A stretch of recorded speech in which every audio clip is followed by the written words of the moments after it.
Hai semuanya, terima kasih sudah menonton video ini. Jangan lupa subscribe dan nyalakan notifikasi loncengnya agar kalian terus mengetahui tayangan video terbaru dari saya. Selamat menyaksikan.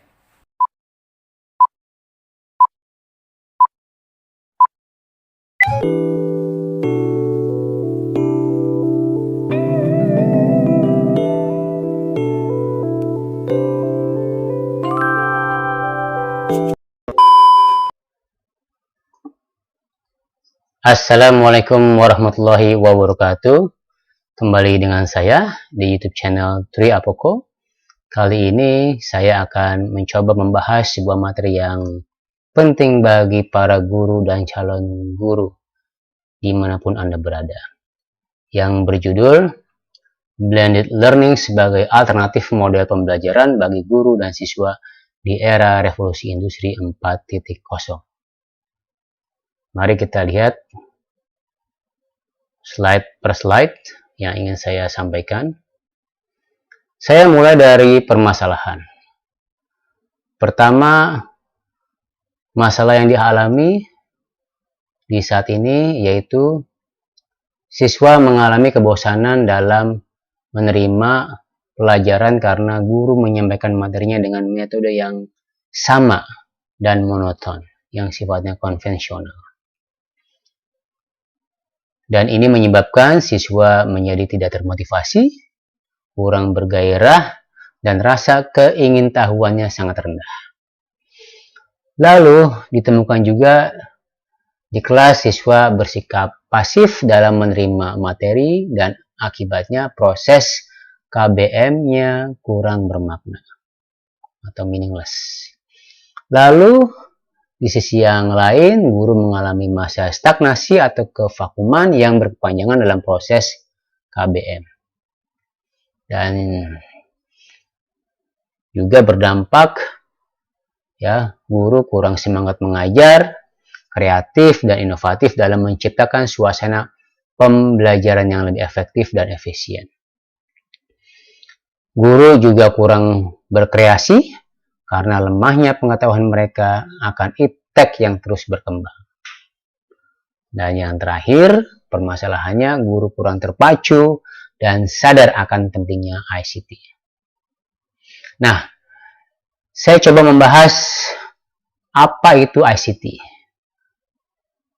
Menurut Wyckoff tahun 2006 dikatakan istilah ICT merupakan singkatan dari Information and Communication Technology, atau dalam bahasa Indonesia disebut TIK, Teknologi Informasi dan Komunikasi, yang mencakup apa saja?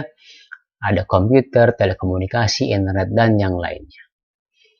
Lalu menurut Como dikatakan ICT hanya sebuah teknologi atau alat. ICT hanya digunakan sebagai alat oleh para pendidik atau pengajar.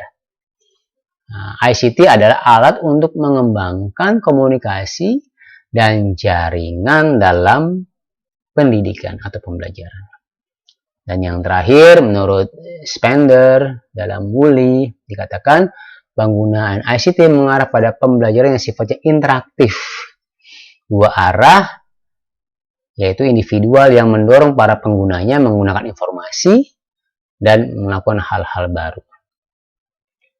Nah, secara konteks sejarah, di sini saya coba sampaikan sejarah singkat ICT. Nah, dimulai dari tahun 1875, ditemukan telepon, 1910 radio AM mulai siaran, lalu 1940-an TV mulai siaran, komunikasi sifatnya wireless, lalu 1943 komputer elektronik pertama muncul, 1970-an penemuan microprocessor dan fiber optik sudah ada, lalu tahun 1980-an mulai komunikasi seluler, HP, dan tahun 1990-an mulai muncul internet, dan hingga sekarang. Nah, itu sejarah singkat ICT. Nah, lalu apa fungsi ICT? Setidaknya ada dua yang ingin saya coba sampaikan, yaitu ICT sebagai alat bantu pembelajaran. Nah, di sini Ya, sebagai alat bantu pembelajaran ada 3, yaitu alat bantu guru, lalu alat bantu interaksi guru dan siswa, dan yang ketiga alat bantu siswa. Nah, untuk alat bantu guru di sini bisa berbentuk animasi peristiwa, sebagai alat uji siswa, sebagai sumber referensi mengajar, lalu ada evaluasi kinerja siswa, lalu untuk melakukan simulasi kasus, alat peraga visual, dan sebagai komunikasi antar guru. Lalu ICT sebagai alat bantu interaksi guru dan siswa, ya, sebagai komunikasi antara guru dan siswa. Lalu terjalin kolaborasi kelompok studi dan juga sebagai manajemen atau pengelolaan kelas terpadu. Lalu bagaimana ICT sebagai alat bantu siswa? Yaitu sebagai buku interaktif, sebagai belajar mandiri, lalu latihan soal, media ilustrasi, simulasi pelajaran, alat karya siswa, dan komunikasi antar siswa. Nah, yang kedua, ICT sebagai standar kompetensi. Nah, sebagai standar kompetensi ada 2, yaitu tingkat dasar dan tingkat mahir. Tingkat dasar cakupannya adalah mulai dari presentasi multimedia, penyusunan dokumen, kalkulasi tabulasi, lalu ada manajemen file elektronik, komunikasi efektif, kolaborasi kelompok, mencari referensi, ya, lalu pengelolaan data, kebutuhan administrasi yang dikelola, dan terakhir sebagai analisis data. Lalu di tingkat mahir seperti apa bentuknya? Nah, sudah mulai pengembangan atau membuat animasi, lalu pengembangan aplikasi sederhana, pengembangan situs internet, lalu manipulasi data dan informasi, ragam kolaborasi kelompok terpadu, lalu ada kolaborasi, komunikasi, dan kooperasi terpadu, dan pengembangan jejaring antar institusi. Juga menyangkut manajemen akses jejaring, kelola program, dan terakhir pengembangan kelas virtual.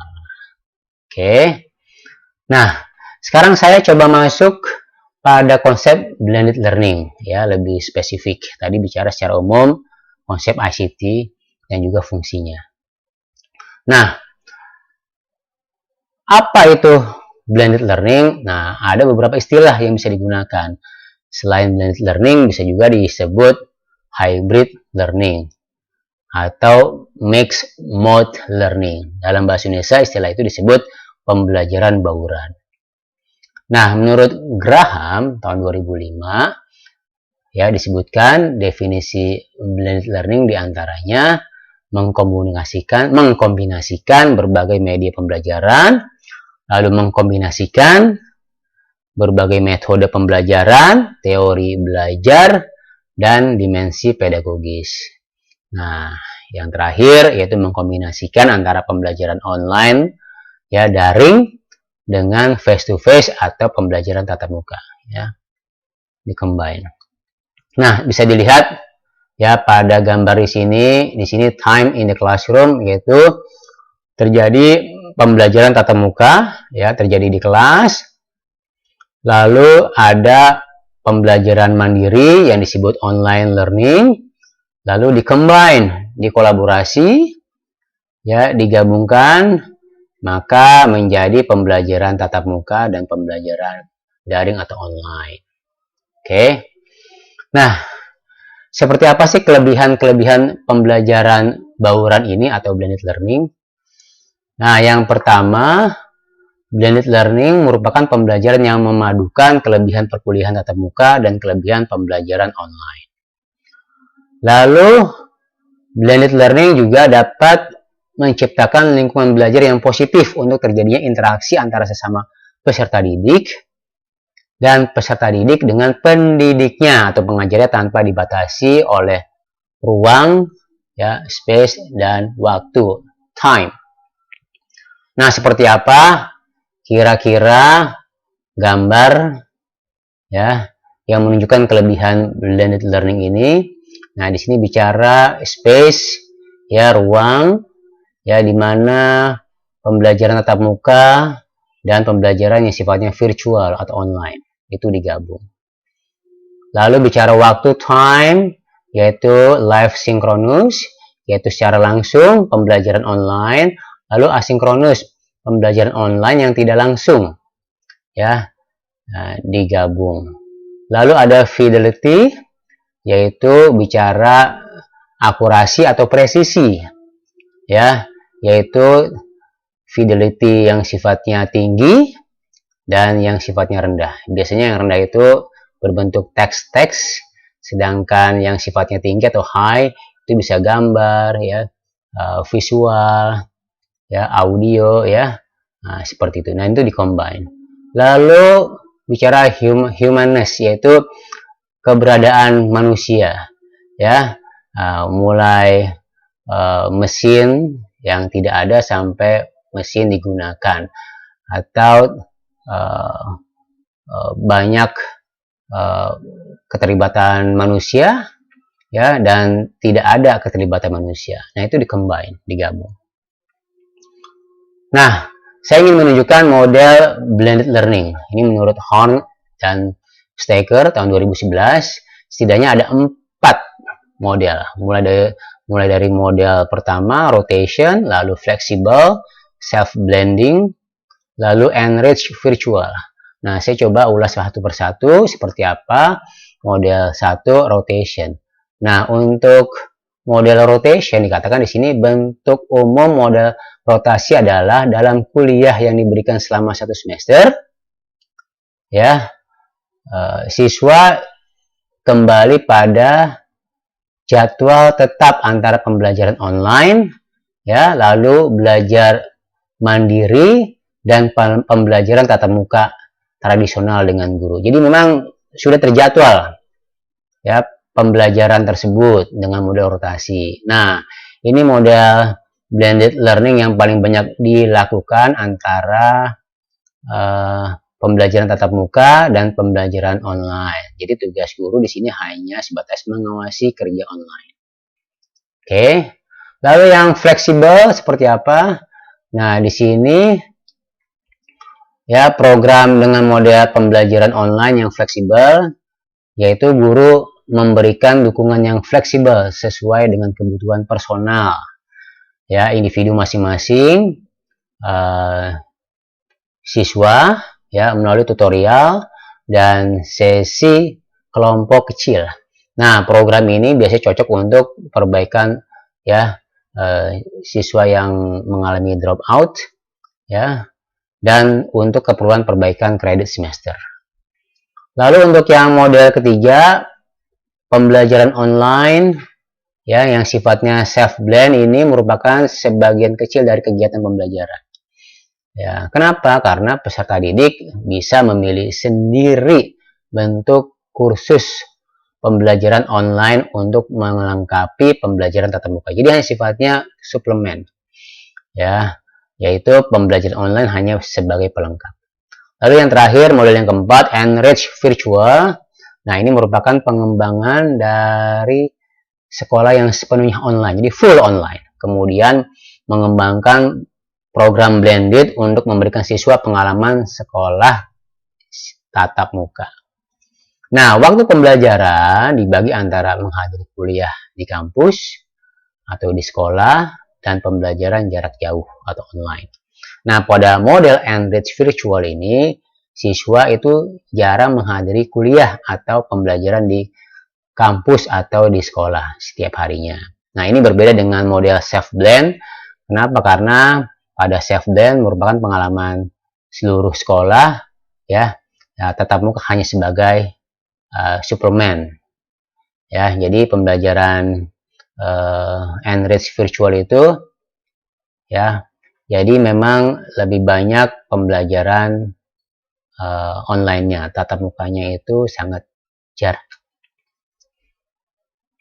Nah, kalau bicara leveling, ya, maka level penggunaan ICT dalam pembelajaran itu terbagi atas 5, yaitu level 1 information, level 2 supplemental, level 3 esensial, level 4 komunal, dan level 5 imersif.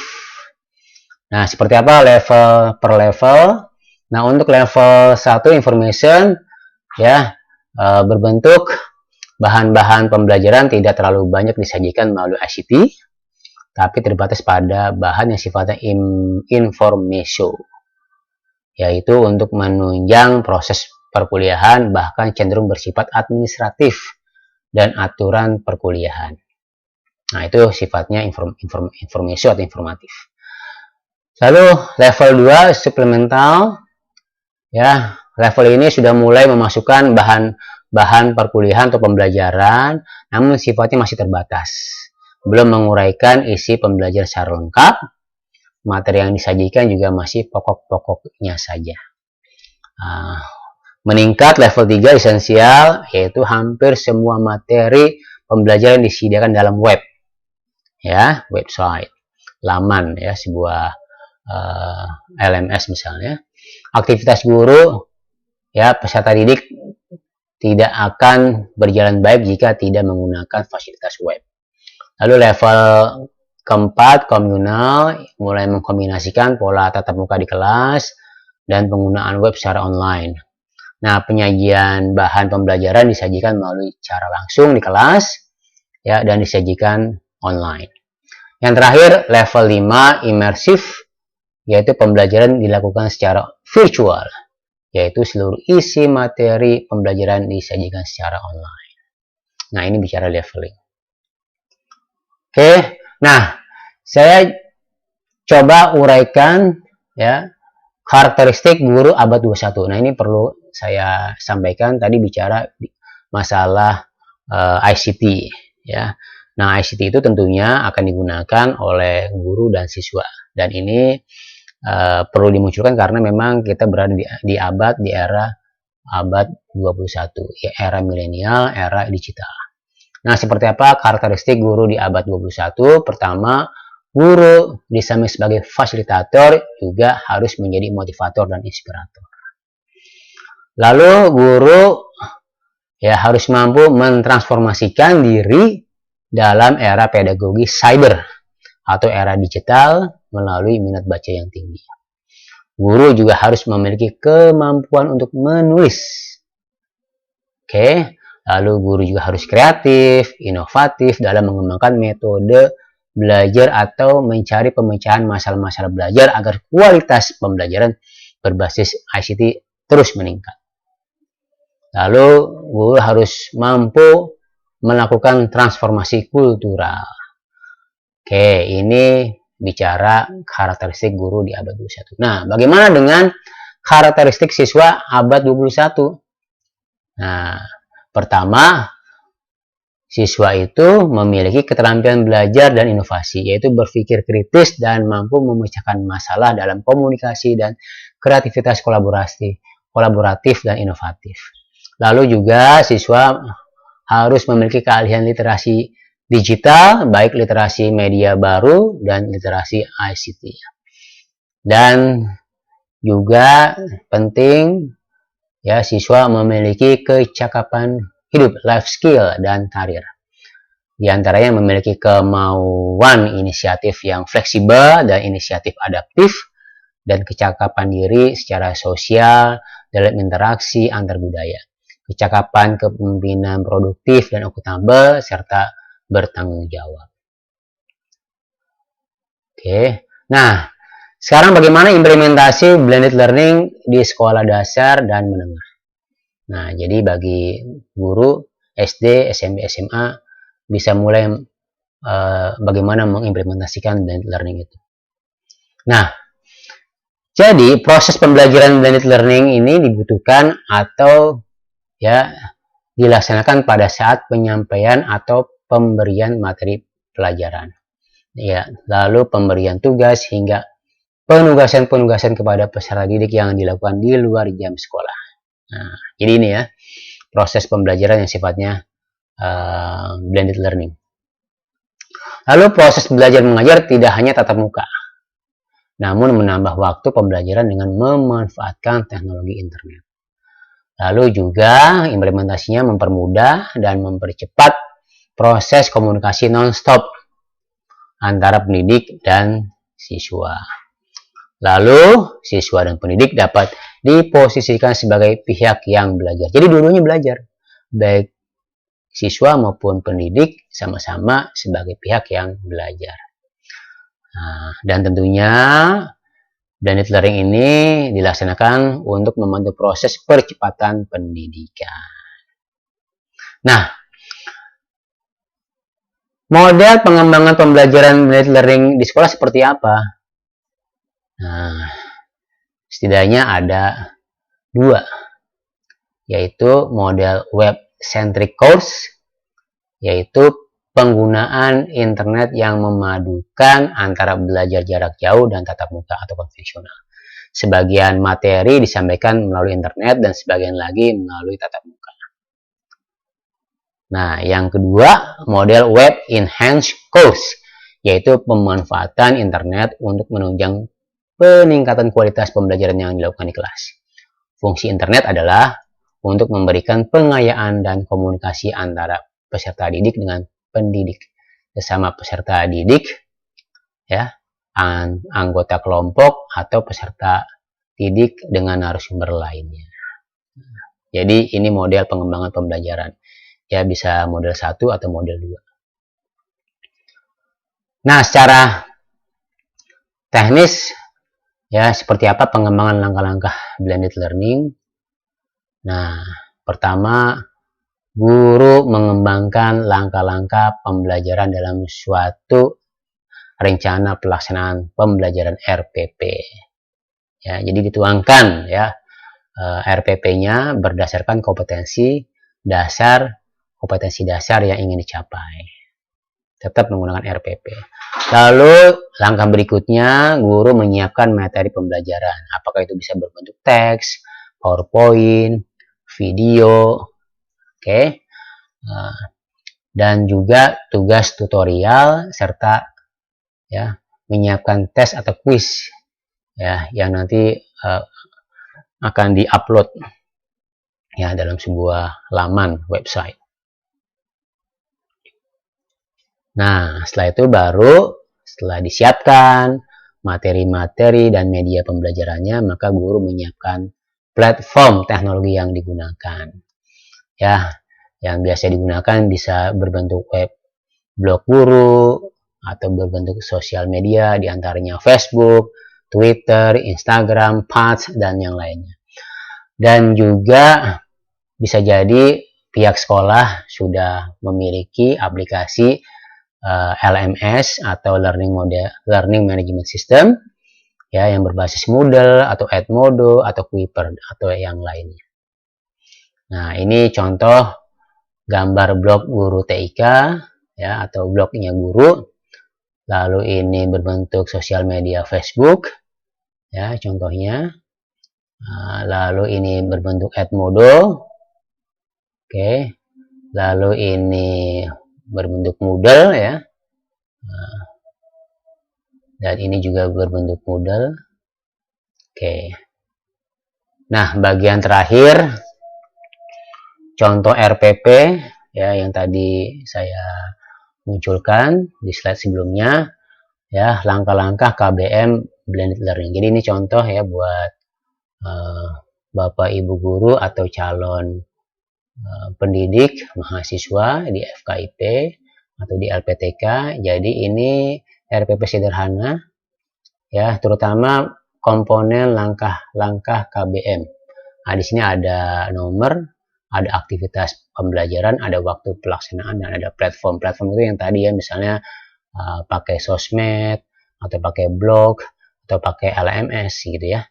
Nah, di sini contoh aktivitas pembelajaran ada pendahuluan, nanti ada kegiatan inti, ada kegiatan penutup. Nah, untuk pendahuluan misalnya di sini guru memberikan tugas kepada siswa untuk membaca materi pelajaran dan menjawab beberapa pertanyaan awal yang ada di blog guru. Ya.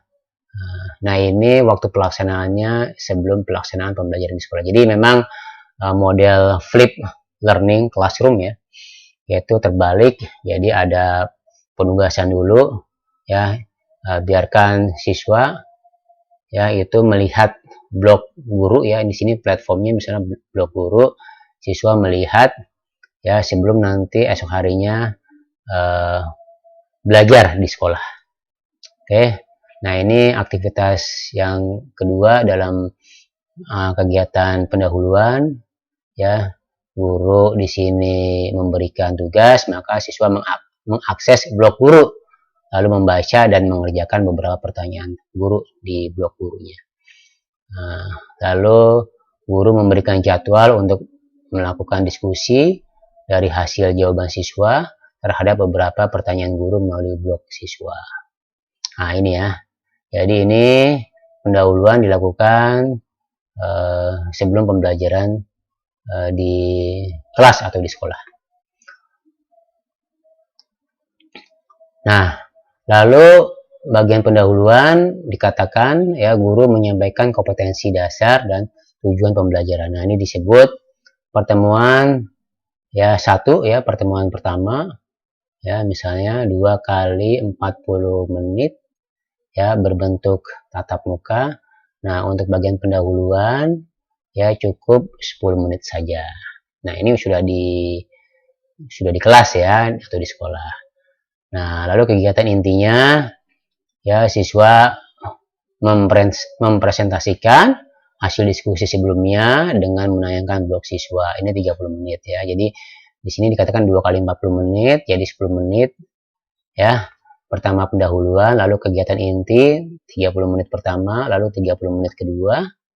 Ya, ini platformnya menggunakan blog siswa, lalu 30 menit berikutnya ya yaitu website sekolah, karena kegiatannya siswa diminta membuat artikel hasil diskusi dan presentasi yang dipublikasikan ke dalam web sekolah. Lalu penutup ya 10 menit ya terakhir ya untuk kegiatan penutup, yaitu guru mengajak siswa untuk menyimpulkan bersama. Guru memberikan tugas selanjutnya melalui blog. Jadi flip ya, learning classroom ya, jadi online di rumah, lalu kegiatan intinya tatap muka ya, diskusi di sana ya, lalu penutupnya guru kembali memberikan tugas melalui online. Nah, jadi seperti itu kira-kira RPP yang bisa dikembangkan dalam kegiatan belajar mengajar untuk satu pertemuan. Nah, bagian akhir penutup. Jadi saatnya mahasiswa FKIP atau LPTK di seluruh Indonesia, terutama di FKIP Hamka, yaitu calon pendidik abad 21 menuju pendidik profesional, untuk melek ya dan mampu menggunakan ICT tools sekaligus menerapkan ICT skills serta mengembangkan beragam mode pembelajaran yang kreatif, inovatif, dan inspiratif bagi sesama pendidik dan siswanya kelak. Demikian dari saya. Terima kasih atas perhatiannya.